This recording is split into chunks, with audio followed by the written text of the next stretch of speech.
Caitlin Clark last night finished up one of the most remarkable years of basketball playing in quite some time, because we could talk about her Imagine this, the most electric star women's basketball has seen in over a decade, the face of the WNBA, and the single biggest driver of ticket sales, gone. Not to injury, not to retirement. This up, so I'm just gonna double down on it. Nobody, and I mean nobody, is gonna sign more than 1 year. Any free agent this year will not sign more than 1 year because of the CBA. Yeah. When 2026 comes around, the entire league will be free agents except for people on their rookie deals. I don't even know, how does that even work? I don't, to the GMs, GMs, assemble. Good luck. Yeah, it's gonna be tough. But walking away from the league entirely, Caitlin Clark, the player who can pack arenas in any city, might not even be wearing a WNBA jersey in just 2 short seasons. I feel like we're quickly headed towards a scenario where there's going to be a lockout in the WNBA. And this is something I've talked about a few times because I think the players, they just have a much higher perception around their dollar value worth than the league is actually worth. And some of this stuff will work itself out, right? Like if you look at the WNBA, attendance, viewership, like merchandise sale, everything's up and to the right. Sponsorships, they're making a lot more money, TV rights, everything. And the reason? It's bigger than basketball. It's about survival, money, and a decision no one saw coming. In this video, we're breaking down why 2026 could be a make or break year for Caitlin Clark's WNBA career. We'll unpack the looming collective bargaining agreement showdown, the massive overseas contracts on the table, and how her choice could literally change the business model of women's professional basketball forever. And by the end, you might realize this isn't just a Caitlin Clark story. It's a warning sign for the entire league. But most people don't understand the dynamic between the NBA owning a large chunk of the business, the owners owning a large chunk of the revenue stream, and the players are out there every day. I mean, you just look at what was happening in that 60 Minutes interview. Aaliyah Boston said that she wants commas in her paycheck. But before we dive in, I want to hear from you. If you were Caitlin Clark, would you stay in the WNBA for the love of the game or take the bigger paycheck overseas? Drop your thoughts in the comments, smash that like button, and subscribe to Her Hoops so you don't miss a single breakdown on the biggest stories in women's basketball. To really understand why Caitlin Clark's future in the WNBA is suddenly in jeopardy, we have to step back and look at what's been happening behind the scenes. The WNBA is growing, no doubt about it. Attendance is up. $1 million+ essentially, right? And that's not happening anytime soon in the WNBA. Like, it's just not going to happen. A'ja Wilson makes $200,000 a year. And we're going to get to a point where that's going to set in as reality. And I think the players are going to have a really hard time dealing with that because they're going on the road and they're seeing these sold out arenas. But the economics of the league just don't give that opportunity. TV ratings are climbing and merchandise sales are skyrocketing, much of it thanks to stars like Clark. But growth doesn't always mean stability. The league's financial structure is complex.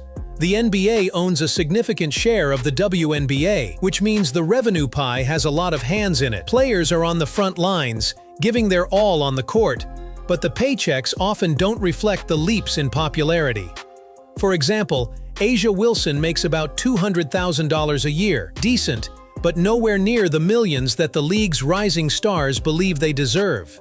WNBA record for threes in a season is currently held by Sabrina, and that number is 128 threes. So with the Fever having 9 more regular season games left, and I'm not sure if this is just like a regular season record or includes playoffs, but Caitlin Clark would have to average a little over 4 3-pointers in a game in order to break. Now add to this the collective bargaining agreement, the CBA, which is up for renewal in 2026.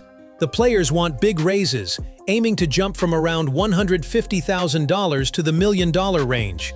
But the owners and league executives are pushing back, worried the league isn't ready to support those kinds of salaries just yet. The tension is real, and it's brewing into a storm that could shake the league to its core. Think the WNBA can just roll with— You know how crazy these crowds get, though, when they see that logo 3. Yeah, they go crazy. Feels good to hit those? Occasionally, it's not too bad. So how, seriously though, so you got the ball in your hand, you're crossing midcourt. What's the decision making?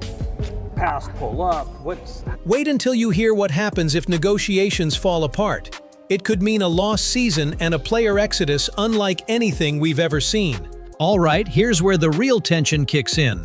The heart of the issue is the collective bargaining agreement, or CBA, and the gap between what players want and what the league can realistically offer. The players are pushing for huge salary increases, going from roughly $150,000 per year to over $1 million. That's a massive jump, and it's fueled by the explosion of interest in the league, led by Caitlin Clark's meteoric run. And then after that, usually somebody picks me up, but if not, you just gotta launch it and hope for the best, you know? Hope it goes in, let it fly. That's what people love. But the league's financial reality doesn't line up with those demands. The WNBA's revenue is growing, sure, but it's still a fraction of what major leagues like the NBA or NFL pull in. The NBA owns a big chunk of the WNBA's business, and owners control most of the revenue streams. The players are on the court every day, but their salaries haven't caught up with the league's hype. This disconnect is creating a standoff. Players see the packed arenas, the sold-out fever games, the huge spike in merchandise sales, especially Clark's jersey, and they're thinking, we deserve more. But owners and league execs are pushing back, saying, we can't just print money. The real problem? If these negotiations collapse, the 2026 season could be canceled. And that would be a disaster for everyone, not just financially, but for the league's reputation, fan base, and growth trajectory. And it's not just any players at risk, it's Caitlin Clark, the face of the league, who has other more lucrative options waiting for her if the WNBA players right now, they are looking at details like ratings, attendance, social media impressions, increased mainstream interest. WNBA can't come to an agreement. There we go. Imagine losing your league's biggest star overnight. What would that do to ratings, fan interest, and the entire future of women's basketball? Spoiler, it wouldn't be pretty. Now let's zoom out and really understand what's on the line here. The WNBA is riding a wave of momentum right now. Viewership is up, attendance is growing, merch sales are climbing, and the media spotlight has never been brighter.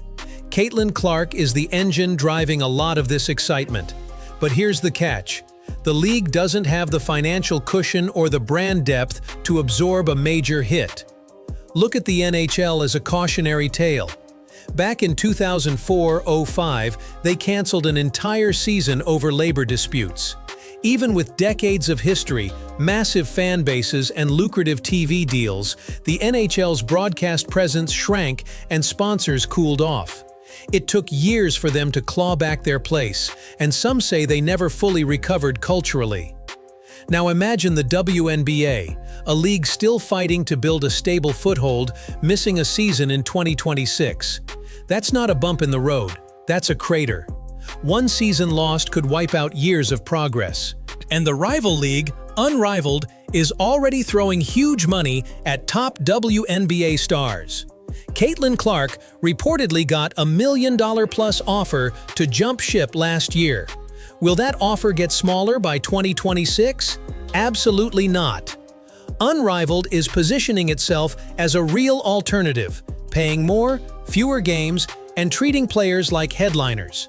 If Clark walks, so does the surge in ratings, merch sales, and casual fan interest. Without her, the WNBA's growth story could stall, or worse, reverse. The league is staring down the barrel of losing its biggest asset right when it needs her most. This isn't just about money, it's about the survival of the league as a whole. Will the WNBA risk everything on a CBA showdown? Let's talk alternatives, because that's where this whole story gets even more intense. The WNBA has a rival now, Unrivaled. On paper, it looks like a secondary league co-founded by some WNBA names, but in reality, it's a power move, a financial and cultural threat. Top stars in Unrivaled are making more in just 2 months than they do in a full WNBA season. And with a lighter schedule and fewer off-court headaches, the appeal is huge. The fact that Caitlin Clark was offered over $1 million to join Unrivaled isn't a rumor, it's a wake-up call. Players see Unrivaled as proof that there's another way to make a living, one where their value is recognized and paid up front. That's why negotiations have stalled. The WNBA's model just can't compete dollar for dollar, not yet. But here's the rub. While Unrivaled might be flashy and well-funded now, it's still a startup. It doesn't have the NBA's infrastructure or decades of brand building. If it folds, players lose that safety net, and the WNBA's brand could be damaged beyond repair. So the players are caught in a bind. Chase bigger paychecks elsewhere or stick it out in a league still finding its financial footing. And the WNBA? It's got to figure out how to keep stars like Clark without breaking the bank or setting dangerous precedents. When your top star has options that pay 6 figures more, the pressure cooker only gets hotter. What happens next could redefine women's basketball forever. Now let's get into the locker room, the real heart of this drama. It's not just about money and contracts. It's about emotions, relationships, and what it means to be part of a league that's still fighting for respect. Players like Caitlin Clark aren't just athletes. They're personalities, leaders, sometimes lightning rods.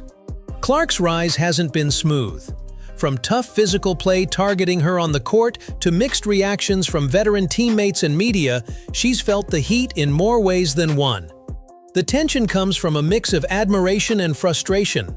Some veterans respect what she brings, but worry about the growing divide between younger stars demanding huge raises and others still grinding on modest paychecks. There's also the pressure Clark feels, carrying a whole league's hopes while navigating the politics of labor talks and the threat of losing her prime playing years to uncertainty. That locker room vibe? It's tense. Uncertainty breeds anxiety, and when a star feels unvalued or isolated, it changes the entire team's energy. Will that tension push players to stick together or fracture the league from the inside? Inside the locker room, it's more than business. It's about loyalty, respect, and the fight for the future of the game. The question is, who's willing to make the toughest calls? So what happens next? The clock is ticking, and the WNBA stands at a crossroads. There are a few possible futures on the table, and each one carries big consequences. Outcome 1. A deal gets done. The league and players reach a compromise. Maybe not everything the players want, but enough to keep Clark and the Stars happy. The 2026 season goes on as planned, growth continues, and the WNBA builds on its momentum. This is the ideal path, but it requires tough conversations and concessions from both sides. Outcome 2. Lockout or canceled season. If talks collapse and the 2026 season is canceled, the fallout could be catastrophic. Clark could walk away for greener pastures, fans might lose interest, and the league's fragile growth would stall or reverse. This would be a huge setback, setting the WNBA back years, possibly forever changing its trajectory. Outcome 3. Clark leaves, but the league survives. Clark might jump ship to a rival league like Unrivaled or overseas, but the WNBA manages to survive on the back of other stars and a loyal fan base. Growth slows, but doesn't stop. Still, losing the face of the league would be a massive blow to visibility and revenue. Outcome 4. WNBA players right now, they are looking at details like ratings, attendance, social media impressions, increased mainstream interest. Clark leaves and the league fails. The worst-case scenario: Clark leaves, the rival league doesn't last, sponsors pull out, fans drift away, and the WNBA struggles to stay relevant. This could lead to long-term financial damage and possible restructuring or even contraction. Each scenario depends on the choices made in the next few months. The pressure is on. The future of the WNBA isn't just about basketball. It's a high-stakes business game where every move counts. So, here's the big question. Will Caitlin Clark still be in a WNBA jersey after 2026, or will the league's own missteps push its brightest star out the door? The decisions made now aren't just about money, they're about the very survival of the league's future. What do you think? Can the WNBA find a way to keep Clark and build a lasting legacy, or are we headed for a seismic shakeup that changes women's basketball forever? Drop your thoughts in the comments below. And if you haven't yet, make sure to like this video and subscribe to Her Hoops for more deep dives and hot takes on the world of women's basketball.